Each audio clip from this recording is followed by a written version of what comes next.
Welcome everybody. Today on Discussing Digital, I'm speaking with Andreas Nest. Andreas, could you kind of give everyone a bit of an overview of what you do as a business, and if you can talk a bit about how you kind of use digital marketing within that as well to start with, that'd be great. All right, cool. Hello, Rob. Thanks for inviting me over to this little chat here. So my name is Andreas Nest. I'm a business coach and mentor. And what I do is I help business owners move their business to the next level. Now, imagine that in the evolution of every business, there comes a stage when a business owner hits a ceiling, a glass ceiling, where they don't know how to grow the business any further because they spend a lot of their time working in their business rather than working on their business. And so my job as their coach is to take them to that next level, whatever the level is for them. Could be more profit, more revenues, could be perhaps finding new sites and expanding the business into other territories. Whatever it is that is stopping them from growing is what I remove, and I help them get to that next level. In terms of my digital marketing, I do a few things. I'm very active on LinkedIn. I have a lot of connections, and I communicate with those connections on a regular basis. What I also do is I've done a lot of interviews, shot a lot of interviews with interesting business owners who had an interesting journey. And so the reason for that is very simple, that when I looked at other posts on LinkedIn, for example, it was all about, let's do a poll, did you get out of bed with the left leg or the right leg today? And what does it mean for your day? And I found that all a little bit boring. And so I thought, what is it that I find interesting? What is it that I find to watch? And I always enjoyed watching chat shows, when you got, somebody interviewing somebody and asking them, what was your journey like? How did you get to that point in your life? And I found it really inspiring and interesting. So I thought, why don't I do the same with business owners? And I asked them about their journey, find out how they arrived at that point in their life. What were the struggles, the challenges that they came along? How did they overcome them and turned it to what it is now, hopefully a successful business? So during these interviews, it then became apparent that a lot of these challenges were very common, and there was different solutions to these challenges, which I found really interesting. And so that's why I did a lot of interviews, and they get good views. They get people kind of entertained as well. And it's not just, reading something and then thinking about it, is actually really participating and doing it. So that's what I do. Yeah, for people that aren't aware, that you and I did some work on that in the past. And to be honest, that's where I got the idea for this. Right, okay, there you go. And you did all the editing, didn't you? You did all the editing and the fine tuning of them. So thanks for that. You did a great job. No, it's a pleasure. But like I say, as you say, the content in them is really good, really well worth listening to and watching. And I will definitely advise you all to go and watch some of the videos that Andreas is talking about. There's lots of business interviews on your YouTube channel, and they are really, really good. YouTube's always an interesting sort of medium and channel. Have you found sort of like growing your subscriber list? Has that worked well, or? I have a really good subscriber list on LinkedIn. On YouTube, it's okay, I would say. I don't promote my videos very much on YouTube. I use YouTube as kind of a backup place to have them on there. And when you watch my videos, they will link you back to YouTube, which then is kind of a good depository. I find it good because they're easy to access. You don't have to, if you're trying to download a video that's longer than 5-10 minutes onto LinkedIn, it will not let you. It's too big. The data is too much. And so you're always better off downloading it into your YouTube channel and then using that link to put it onto something else, in my opinion, okay? So yes, I find it interesting. I have a few subscribers on there. I'm not promoting it very much as its own little channel. Like I said, it's more depository for me. I mainly put all these onto my Facebook page, onto my LinkedIn page, and onto my website. That's what I use it mainly for. Let's talk a bit about LinkedIn. So you said you've got a lot of good followers there. So do you post regularly? Do you have any kind of particular pattern to how you use LinkedIn? I've tried various different patterns. I was even a member of a pod at some stage, but I found it a little bit too restricting. And there was a certain time when we had to post and it got a little bit too much, and I got bored with it. And then I thought, you know what, I don't want to do that.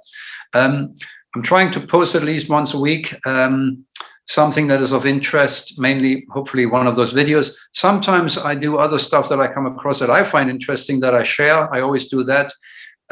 It's not just so much posting and that is also looking at other people's posts and commenting or liking those posts that I find very amazing in terms of generating leads from LinkedIn.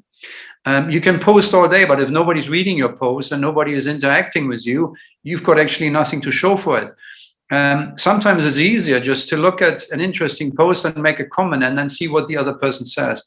I think in terms of LinkedIn, it's a bit like, going to a networking group. If you are there and you're opening your wallet from day one and wanting to sell to the group, nobody wants to buy anything. But if you change that around and you ask, can I help anybody? What are you struggling with? And really getting out there and reaching out and commenting and talking to people, having a conversation is where the magic happens for me. So I do a lot of that. That is really, really good advice. Worth its weight in gold. And you're absolutely right. It is all about having those conversations. It's not all about I've started it here. And certainly if you're going with a hard sell type posts, they just don't go anywhere. So that's really good advice to share to everybody. And talking about posts that are of interest, I know when I asked you to kind of, if there are a couple of things you'd like to share in particular, you sent two over, which were really fascinating. So one was that you was it a COVID ambassador locally? I was. Somebody nominated me last year as a COVID. I think I called it an ambassador, which was I helped out during COVID. I tried to help as many business owners as possible. I offered pro bono coaching sessions. And so somebody nominated me to the local councillor, Alan Mack, and he gave me that prize. It came out of the blue. I was really surprised. It's really good. Thanks for that again. Yeah. And it's just giving back to the community. And it's a bit like what I said earlier.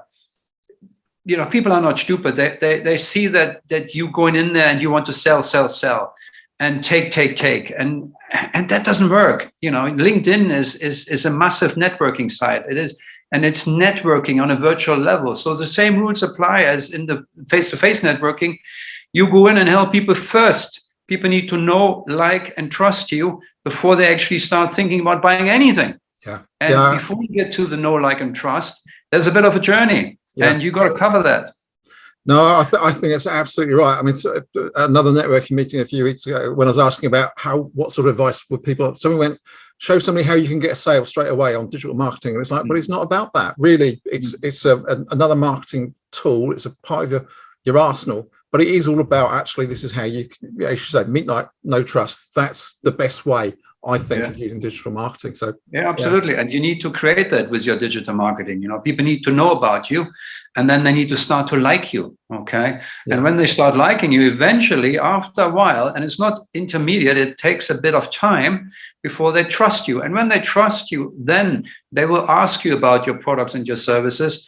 And eventually they will buy from you. You don't have to do any selling at all. People will buy from you if you take them on that journey. Yeah. And that's how I always done it. And it seems to work. Earlier on, you mentioned as well that you share your videos on your website.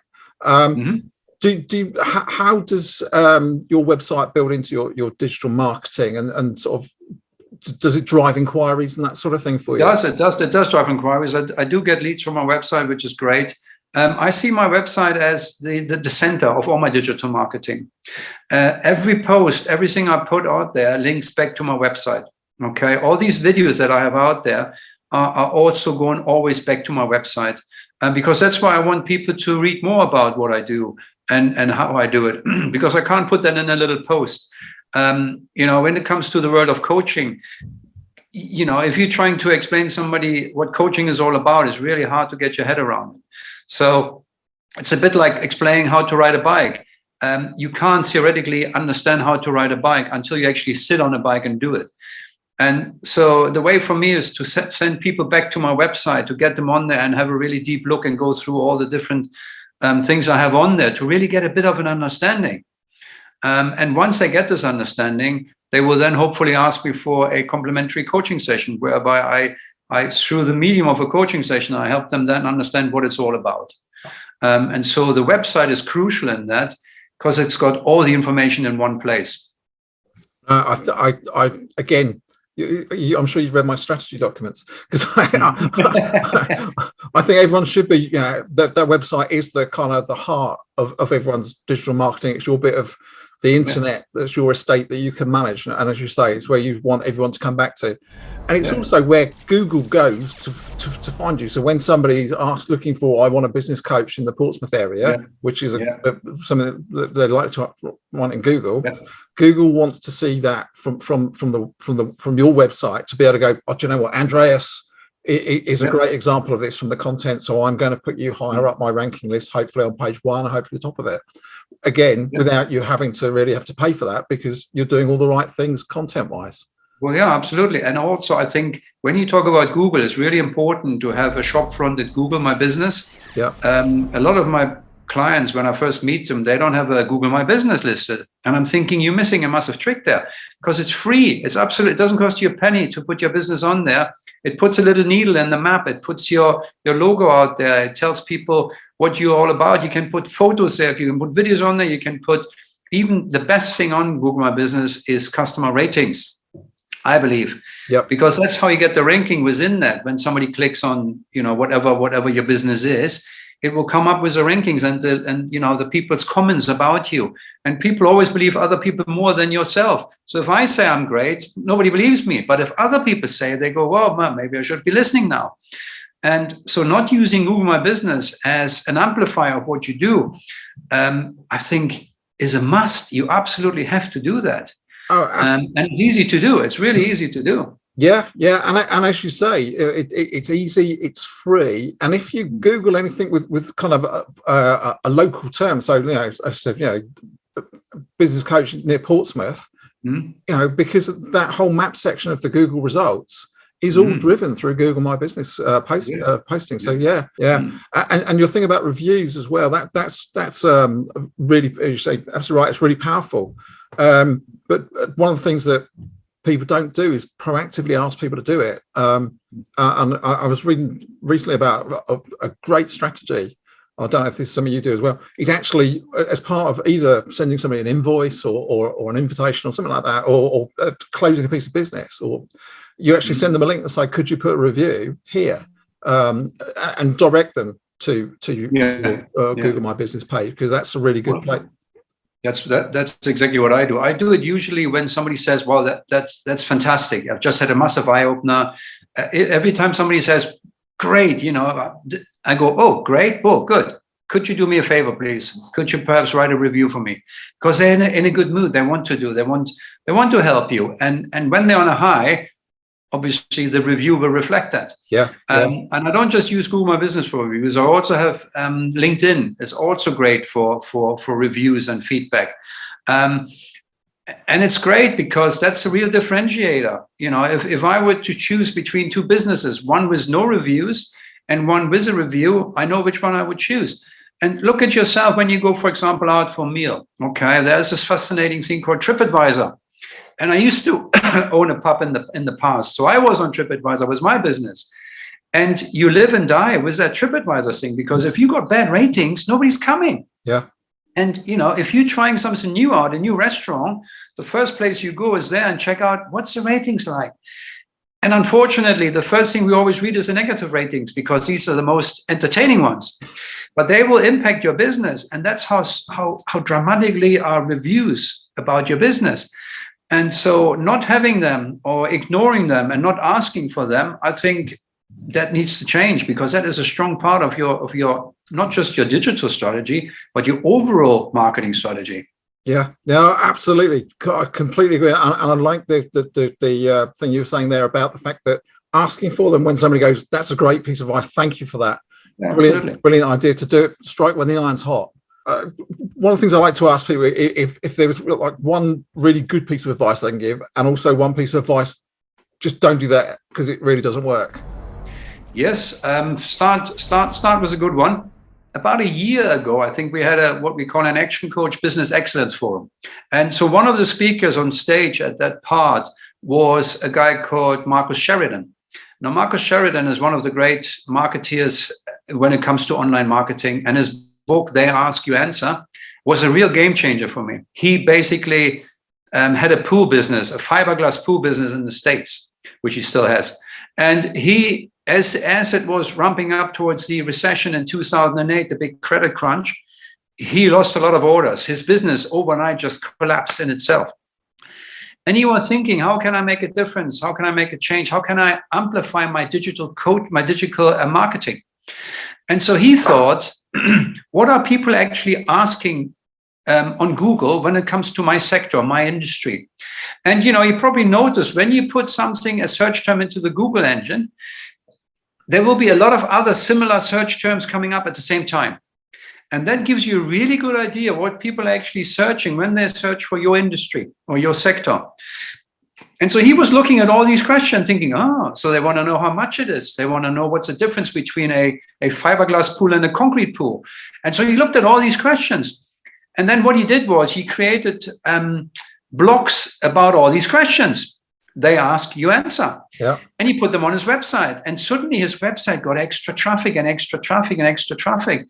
And then he found out that, as an example, that one of the questions was always, how much is it? How much is a pool? Okay. And nobody out there in his arena was telling people how much it is. They would say, well, we need to come to your house. We need to measure up. We need to see what you want. It's very bespoke and it's very difficult. And it's all these things. And he thought, well, why don't we keep it simple? And I give them 3 different scenarios, just a pool with a bit of landscaping around it. And then the other scenario, everything done for you with a whole, the whole bells and whistles, everything. And so he put that on his blog, the 3 different prices. He put it on his website, in his blog. And guess what? That blog post, just that one post, since he created it, right, created such and a mass of traffic to his website. It's insane. And I can't remember the actual figures. Okay, so don't quote me if I'm wrong here. But he said it was probably 5 to 7 million of extra business that he generated just because of one blog post, because nobody else would tell people how much it is. And so I'm thinking, this is good. This is good. So what I've done over the last 6 to 9 months is I've created posts that ask and answers questions about businesses and do they need a coach? Why is coaching, what's the difference between coaching, consulting? What's the difference? Do I need a coach? And all these questions that people have when I put things about my sector in Google, then there's lots of questions coming up. Yeah. And so I created now videos that answer all these questions. And to no surprise, there's quite a lot of viewings on these posts. And I will continue doing them, answering more and more questions. And I do that by asking my clients, when you first looked for a coach, what is it you were looking for? And they all have different answers. So I'm going to have eventually, hopefully, a little video about all these questions. And so it's been a massive game changer in my head. And it's helped me create more content and hopefully boost up my rating on Google as well. Just from that research, seeing all the different things that Google answers that are related questions. And providing answers for them so you can actually start to kind of be part of those answers. That's brilliant advice. Because here's my second bit of advice, if you may say so, about what not to do. A while ago, I engaged a digital marketing agency, and we agreed a certain amount of money every month that they would use into Google Ads. Okay. And so for the best part of 12 months, we were trialing and testing different keywords, different key phrases in terms of how to create leads for business coaching. And I tell you what, 12 months later, we still hadn't found the right words. I never received, I received one lead in 12 months for quite a substantial investment because we just couldn't get it right. It was so difficult to get traffic and to understand what people actually really searching for and what would it make them click through to your website and actually reach out. Okay. Because it's not just good for people to get onto your website. They actually need to click through and reach out to you. Either pick up the phone or fill in your form or somehow get in touch. Other than that, what's the point? And so if you are out there and planning to want to invest loads of cash into Google Ads, you have to really, really do your homework first. Yeah, no, that's great. I mean, you have given so much great advice today. I really do appreciate it. Hopefully everyone watching and listening will take on board what you've said. I think they need to go away and watch and listen to this loads of times and take lots of notes, because there's so much good stuff that you've shared. I really, really do appreciate you taking the time for us today. I hope you've enjoyed it as well. All right. I did love it. Thank you very much. And thanks for giving the opportunity. Much appreciated. Hopefully it will help somebody else with their digital marketing. There's so many different opinions, and really what it all boils down to, you need to do what works for you, and you need to find that. And it's all through testing and measuring different strategies. And don't just give up if you do one thing and it doesn't work. It might just be a little bit of a tweak that's needed to make it work. That's fantastic. I couldn't agree more. So, thank you.